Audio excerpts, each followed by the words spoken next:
안녕하세요. 무엇보다도 역사와 미스테리에 관심을 갖고 있는 서있습니다. 오랜만에 중국 역사 이야기를 갖고 돌아왔습니다. 저번에는 제가 어떻게 중국의 첫 번째 왕조인 은나라의 주왕이 망하고 주나라가 들어서게 됐는지까지 이야기를 했습니다. 그러면 이번에는 어떻게 그 주나라가 쇠락을 하였고 춘추 전국시대가 시작되었는지를 이야기하려고 합니다. 중국사를 보면 항상 어떤 왕조를 망하게 하는데 필요한 세 가지 콤보가 등장합니다. 바로 중이병에 걸린 왕과 술, 그리고 여자입니다. 그리고 주나라의 멸망에 있어서도 빠짐없이 이 세 가지 요소가 등장합니다. 그리고 그중 가장 큰 비중을 차지하는 것이 여자인데요. 주나라를 멸망하게 한 여자는 그런데 굉장히 긴 사연을 갖고 있습니다. 얼마나 기냐고요? 대략 1000년 정도 됩니다. 주나라 10대 여왕이 왕위에 올랐을 때 주나라는 굉장히 돈이 궁핍했었다고 알려지고 있습니다. 때문에 숨은 금은보화를 찾기 위해서 여왕은 궁궐 창고를 샅샅이 뒤졌고요. 그러던 중 수상하게 생긴 괴짝 하나를 발견하게 됩니다. 하지만 이 괴짝에는 굉장한 뒷이야기가 숨겨져 있었습니다.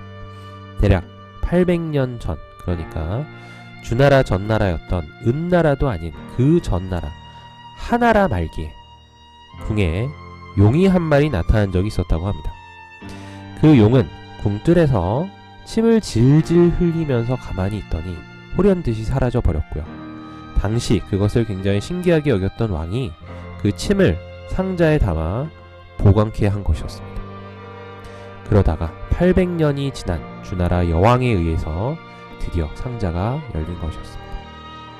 상자를 열자 금은보화를 기대했던 여왕의 기대와는 다르게 용의 침이 고여있던 것을 발견하게 되는데 그 악취가 굉장했었다고 합니다. 그리고 그 침을 쏟아붓자 돌바닥에 달라붙어서 아무리 떼어내려고 해도 떼어내질 수 없었다고 전해지고 있습니다. 그러던 중에 신하들 중 한 명이 더러운 것은 더러운 것으로 쫓아내야 됩니다 라고 말하면서 생리 중인 궁녀들을 집합시키고 발가벗겨 놓고 그 침덩어리 앞에서 소리를 지르게끔 만들었습니다. 이때 동원된 궁녀의 수가 무려 500명이 넘었다고 알려지고 있습니다.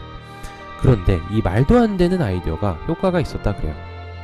용의 침은 도마뱀의 형태를 취하더니 빠르게 도망을 갔고요.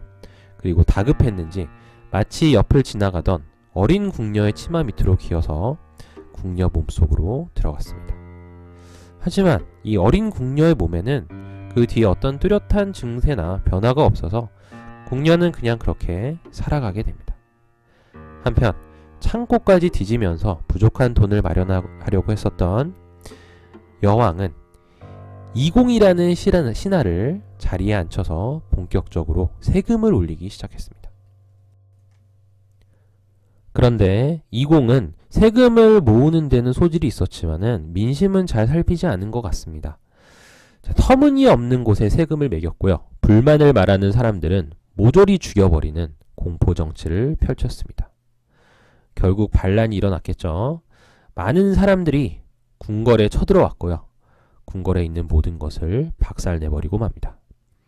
이 일이 대략 기원전 840년에 일어났고요. 이때 많은 역사 기록들이 분실되었기 때문에 이 사건 이전의 역사는 정확한 기록이 없거나 연대가 불분명합니다.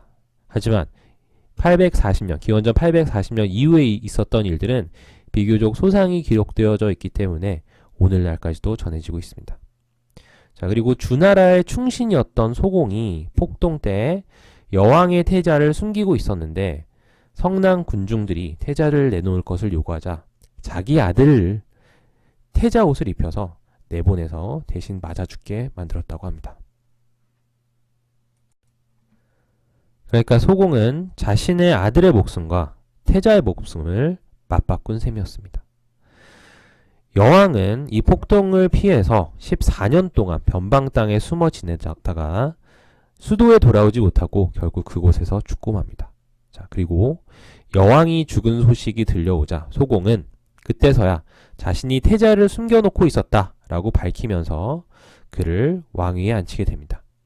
그리고 그가 선왕이 되었고요. 선왕은 46년 동안 왕위에 앉다가 죽게 됩니다. 그리고 그의 뒤를 이은 사람이 유왕입니다. 하지만 유왕은 폭군이었습니다. 그리고 망한 은나라 주왕과 비슷한 성품을 가졌다고 알려지고 있고요. 마찬가지로 여자와 술을 몹시 좋아했고 잔인했었다고 알려지고 있습니다. 자, 그러면은 먼 옛날에 여왕이 궁궐의 괴짝을 뒤지고 있었던 시절에 용도마뱀이 몸속으로 들어갔던 어린 궁녀는 어떻게 되었을까요? 자, 그 어린 궁녀는 더 이상 어린 궁녀가 아닌 60살 가까운 나이가 되었습니다. 그러니까 할머니가 된 거죠. 그런데 그 나이가 되어서야 용도마뱀이 태아가 되었고요. 그 궁녀는 만삭의 몸이 되었다고 합니다. 그리고 어느 날 남들 몰래 아기를 낳게 되었는데요. 어떻게 아기를 갖게 되었는지 설명할 길이 없자 아기를 몰래 밖에 나가서 밭에다 내다 버리고 맙니다. 자, 이 당시에 주나라에는 한 노래가 백성들 사이에서 유행을 탔었는데 삼뽕나무 활과 대나무 전통이 이 나라를 망하게 한다는 무시무시한 가사를 담고 있었습니다. 주나라는 당연히 이 곡을 금지곡으로 만들었겠고요. 덩달아 가사에 등장하는 삼뽕나무 활과 대나무 전통을 모두 불태워버리고 앞으로 이걸 파는 상인들도 엄벌에 처할 것을 공지하게 됩니다. 그런데 이 소식이 닿지 않는 먼 외지에서 도착한 부부가 있었는데요. 하필이면 이들이 1년 내내 준비했던 삼뽕나무 활과 대나무 전통을 잔뜩 메고 수도까지 도착해서 장사를 시작했었습니다. 당연히 그들이 팔던 물품들은 모두 몰수가 되었고요. 이 두 부부도 쫓기는 몸이 되었습니다.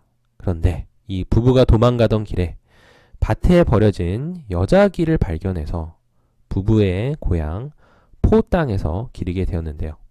그 아기가 바로 50년간 궁녀가 임신하고 낳아버린 아기였습니다. 그리고 이 부부는 이 아기의 이름을 포사라고 지었습니다.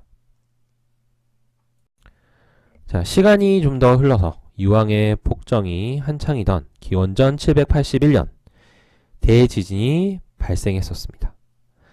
때문에 재정이 어려워진 포나라에서는 곡물 대신에 주나라에 바칠 곡물로 미녀들을 바치게 되었는데요. 그 중에 한 명이 바로 궁녀가 버린 포사였습니다. 궁에 들어간 포사는 뛰어난 미모 때문에 바로 유왕의 눈에 들어왔고요. 유왕은 포사에게 푹 빠져서 안 그래도 돌보지 않았던 정사를 완전히 내팽겨치고 맙니다. 그런데 포사는 시크한 여인이어서 웃는 일이 거의 없었다고 해요. 때문에 유왕은 포사를 웃게 만들기 위해서 여러 방법을 써봤는데 끝내 알아낸 것이 비단을 찢으면 살짝 웃게 된다는 것이었습니다. 자, 유왕은 포사를 기쁘게 하기 위해서 대량으로 비단을 사들였고 시간 날 때마다 포사 옆에서 비단을 찢어줬다고 합니다. 그렇기 때문에 국고는 텅 비게 됩니다. 자, 어느 날 유왕은 포사와 함께 오랑캐의 침입을 알려주는 봉화대를 시찰하게 되는데 재미삼아서 봉화에 불을 피우게 됩니다. 그리고 전국에서 군주들이 수많은 군대와 함께 달려왔지만 뻥이었다라는 소리를 듣고 황당해하면서 돌아갔다고 합니다.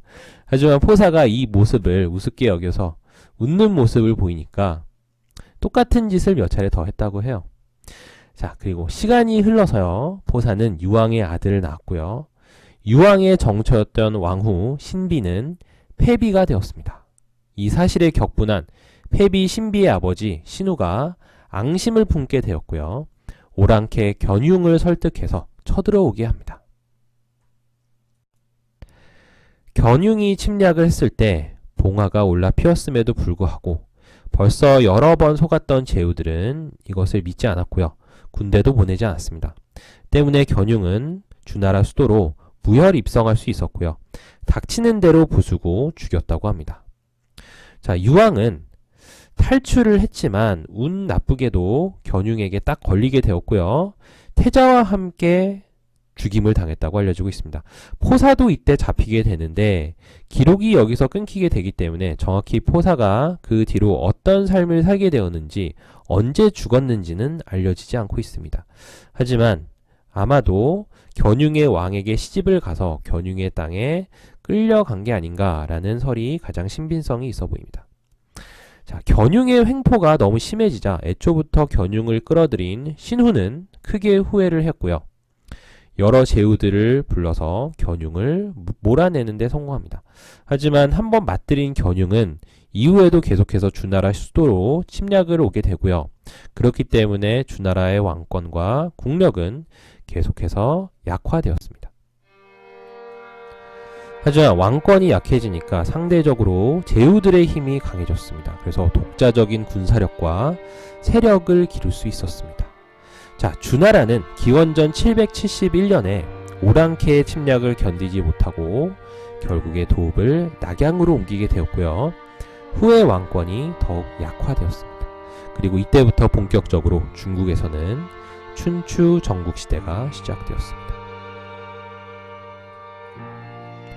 자, 여기까지가 천년 묵은 여인, 용의 치매 여인 포사의 이야기였습니다. 그런데 좀 한 1000년 동안 태어날 준비를 한 여인치고는 어떤 압도적인 활약이라든지 괴력을 보여주거나 그런 거는 없었던 것 같아요. 그냥 하지만 미소 까딱까딱 한두 번씩 보여주고 나라 하나 멸망시킨 것도 대단하다면 대단하다고 할 수 있을 것 같습니다. 자, 하지만 이제부터가 정말 중국사는 재미있는 이야기입니다. 춘추 전국시대, 그리고 전국시대가 얼마나 재미있는 이야기가 가득 차 있는지는 제가 굳이 설명 안 드려도 여러분들이 알고 있으라고 생각합니다. 자, 더 좋은 비디오로 찾아뵙도록 하겠습니다. 서예스였습니다. 감사합니다.